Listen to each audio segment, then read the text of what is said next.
ओम शांति। आप सभी को शिक्षक दिवस की बहुत बहुत शुभकामनाएं। शिक्षक शिक्षक शब्द ही देखा जाए तो 3 अक्षर से मिला है। शिक्षक का पहला अक्षर सी अर्थात सिखलाने वाला। हर कदम पर, हर मार्ग पे हमें कुछ न कुछ नई सीख देने के जो निमित्त बनता है वह शिक्षक कहलाता है। दूसरा अक्षर है क्ष अर्थात हमारे मन में क्षमा भाव जगाने वाला, क्षमा करने वाला। हमारी हर गलतियों पे हमें क्षमा कर हमें और आगे बढ़ाता है, वह शिक्षक कहलाता है। तीसरा है क अर्थात कर्म कुशल बनाने वाला। किसी भी कर्म में योग्य बनाना, कुशल बनाना वह शिक्षक का ही दायित्व होता है, कर्म होता है। तो शिक्षक ऐसी हस्ती है जो हमें सिखलाते हैं, हमें क्षमा करते हैं और हमें कर्म कुशल बनाते हैं, योग्य बनाते हैं। तो ऐसे शिक्षकों को, ऐसे हमारे जीवन में हमें प्रेरणा देने के निमित्त बने सभी शिक्षकों को शिक्षक दिवस की बहुत बहुत शुभकामनाएं। ओम शांति। शिक्षक दिवस की आप सभी को हार्दिक शुभकामनाएं। कहते हैं शिक्षक एक ऐसी मोमबत्ती की तरह होता है जो खुद जलकर औरों को रोशनी देता है, प्रेरणा देता है। वो एक ऐसा प्रेरणा स्रोत है जो स्टूडेंट्स को एक मार्गदर्शन देकर खुद न्यौछावर हो जाता है। मुझे याद आता है जब हम स्कूल में थे तो हमारे टीचर हमें कहते थे कि आप स्टूडेंट्स तो आगे निकल जाएंगे, हम तो वही हैं। स्टूडेंट्स के स्टैंडर्ड्स को आगे बढ़ाना, उनके जीवन में एक अच्छी नई दिशा दिखाना, ये एक शिक्षक का काम है। वैसे देखा जाए तो ये एक लाइफ स्कूल है जहाँ पर हमें अनेक प्रकार के जो हम कर्म करते हैं उसके जो हमें फल मिलता है, तो कोई ना कोई हमें लेसन अवश्य ये जीवन देता है। और उस अनुसार अगर उस लेसन को हमने सीखा नहीं, लर्न नहीं किया, तो वो शिक्षा जो हमें है वो हमें और यूँ कहीं कैरिड फॉरवर्ड होता है और हमें और कड़ा पेपर आकर के मिलता है और हमें लेसन वो लाइफ लर्न करने को प्रेरित करती है कि उस शिक्षा को हमें अपने जीवन में अवश्य धारण करना है। तो इस जीवन रूपी स्कूल में समय हमारा एक ऐसा शिक्षक है, परमात्मा हमारे परम शिक्षक हैं जो हमें अनेक प्रकार से, अलग अलग रीति से, परिस्थितियों से, समस्याओं से, व्यक्तियों के द्वारा अलग अलग तरीके से हमें शिक्षाएं देती हैं ताकि हम अपने जीवन में उन शिक्षाओं को धारण करके अपने जीवन को सुधारते जाएं, अपने रिलेशंस को अच्छा बनाते जाएं। तो इस शिक्षक दिवस पर हम सही अर्थ में शिक्षक दिवस मनाएं, यही हमारी दुआएं हैं, शुभकामनाएं हैं। ओम शांति। शिक्षक दिवस की सबको तहे दिल से मनोकामनाएं। हम शिक्षक दिवस क्यों मनाते हैं? क्योंकि बच्चा जन्म लेता है, उसी समय वो बच्चा बड़ा होता है। हमारे ज्ञान के अनुसार उस आत्मा में पहले के संस्कार होते हैं, लेकिन जो शरीर उसका बनता है उसके लिए उसको घड़न स्वरूप में कुछ मार्गदर्शन होना जरूरी है। तो प्रथम शिक्षक उसकी माँ होती है। माँ तो गर्भधारणा से उसकी शिक्षक बन जाती है।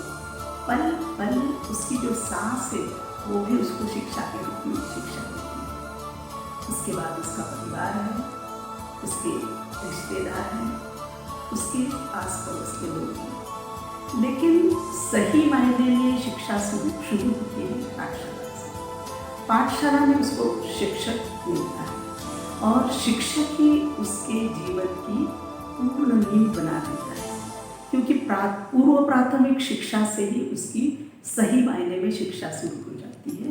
और जब वो जितना अच्छा घड़ा, पक्का घड़ा बनता है, उतना उसको आगे जाकर वो शिक्षा ही प्रेरित करती है, प्रोत्साहित करती है। प्राथमिक शिक्षा लेते समय भी बच्चे में अनेक विविध विषयों का ज्ञान मिलता है और बच्चा अग्रसर होता है। तो शिक्षक के रूप में हम अगर देखें तो डॉक्टर सर्वपल्ली राधाकृष्णन यह हमारे देश के राष्ट्रपति थे और एक दार्शनिक, बहुत ही गहरे दार्शनिक थे। वे करीब करीब 40 वर्ष शिक्षक के रूप में कार्यरत थे। उनके विद्यार्थियों ने उनका जन्मदिन मनाने के लिए एकत्रित हुए और उन्होंने कहा हम आपका जन्मदिन मनाना चाहते हैं। तो डॉक्टर राधाकृष्णन जी ने कहा कि ये दिन अगर शिक्षक दिन के रूप में मनाया जाए तो सही मायने में हम समझेंगे कि मेरा जन्मदिन मनाया गया। अब उनके अनुसार, उनके विचारों के अनुसार पूर्ण दुनिया ही एक विद्यालय है। हर पल, हर बातों में, हर क्षण विद्यार्थी उसमें से सीखता है और अग्रसर होता है। वैसे देखा जाए तो लौकिक जीवन में, आजकल की शिक्षा में विचारों के अनुसार शिक्षक को विद्यार्थी कहते हैं। हजारों की किस्मत तेरे हाथ है, हजारों की किस्मत तेरे हाथ है, अगर पास कर देता तो क्या बात है। तो शिक्षक विद्यार्थी को बोलता है किताबों की चाबी तेरे हाथ थी, किताबों की चाबी तेरे हाथ थी, अगर याद करके लिखता तो क्या बात थी, अगर याद करके लिखता तो क्या बात थी। ये तो हो गई लौकिक शिक्षा की बात। लेकिन जैसे जैसे हम ज्ञान में आए तो हमारा शिक्षक के रूप में उस तरफ ध्यान जाना अलग बात है, क्योंकि हमारे जो शिक्षक है वही हमारे बाप भी है, शिक्षक भी है, सद्गुरु भी है।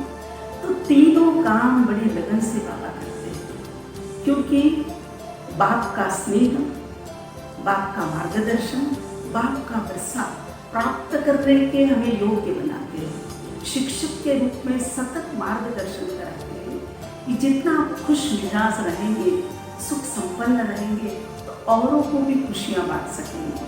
और सद्गुरु के रूप में तो बाबा हमें 21 जन्मों की राजाई, लौकिक शिक्षक को एक जन्म के लिए शिक्षा देता है और हम कुछ उससे हासिल करते हैं। लेकिन यहाँ का जो सद्गुरु है वो हमें 21 जन्मों की राजाई देता है और उसके बाद शिक्षा देता है कि हम अनादि स्वरूप में कैसे हैं। अनादि स्वरूप में हमें आत्मा का ज्ञान मिलता है, आत्मा में कितने गुण हैं, कितनी शक्तियाँ हैं, इसका ज्ञान हमें मिलता है उस रूप में। पर आदि रूप में तो सुख संपन्न जीवन, 16 कला संपूर्ण जीवन, जो कि आत्मा और शरीर का संगम होकर सुरक्षित सुव्यवस्थित जीवन रचना में हम जीवन जीते हैं। क्योंकि हमारा जीवन बहुत अमूल्य है। जितना जीवन सुंदर हो, आत्मा मधुर बनती है और हृदय उदार बनता है, बुद्धि प्रखर बनती है और हमारा चरित्र निष्कलंक बन जाता है। तो इसी से हमारा पूर्ण व्यक्तिमत्व अविस्मरणीय, स्मरणीय बन जाता है। तो ये बाबा हमें शिक्षक के रूप में आदि स्वरूप का भी ध्यान देते हैं। उसके बाद हम जो चाहे उस रूप में, अगर हम इच्छित रूप में, जिस प्रतिमा में भगवान के रूप में, देखो जड़ मूर्ति में भी उतनी ताकत, उतना बल देने की शिक्षा हमें बाबा देते हैं कि हम औरों को वरदान दे, सुख शांति दे, हमारा सहवास उन्हें पसंद आए। वो जड़ मूर्ति के रूप में हम शिक्षा देते हैं। उसके बाद हमारा ब्राह्मण जीवन, ब्राह्मण जीवन में हम पूर्ण तरह से परिवर्तित हो जाते हैं। हमारे में ज्ञान का एक एक गुण हजारों की शिक्षाओं से संपन्न कर देता है। क्योंकि जितना हम ज्ञान हासिल करेंगे उतना हमारा योग दिव्य लगता है और हम 21 जन्मों के लिए राजाई के योग्य बन जाते हैं। उसके बाद बाबा ने कहा कि फरिश्ता स्वरूप, फरिश्ता स्वरूप मतलब सूक्ष्म जीव स्वरूप, और वो अगर परमात्मा के सतत संपर्क में आए तो वो वरदानों को ग्रहण कर इस सारी दुनिया में जो वर्तमान में दुख है, संकट है, आपदाएं, उनको भी दिलासा देने में, सुख शांति देने में एक महत्वपूर्ण योगदान का काम करता है। तो इसी तरह से हमारे जीवन में शिक्षक दिन का अत्यंत महत्व है और हमारा शिक्षक की तरफ देखने का दृष्टिकोण त्रिमूर्ति में बदल गया है, बाप, शिक्षक और सद्गुरु। तो इस दिवस को हम अगर सही मायने में मनाएं तो अपने में सभी कलाओं को संपन्न बनाकर राजाई प्राप्त करने के योग्य हो जाए।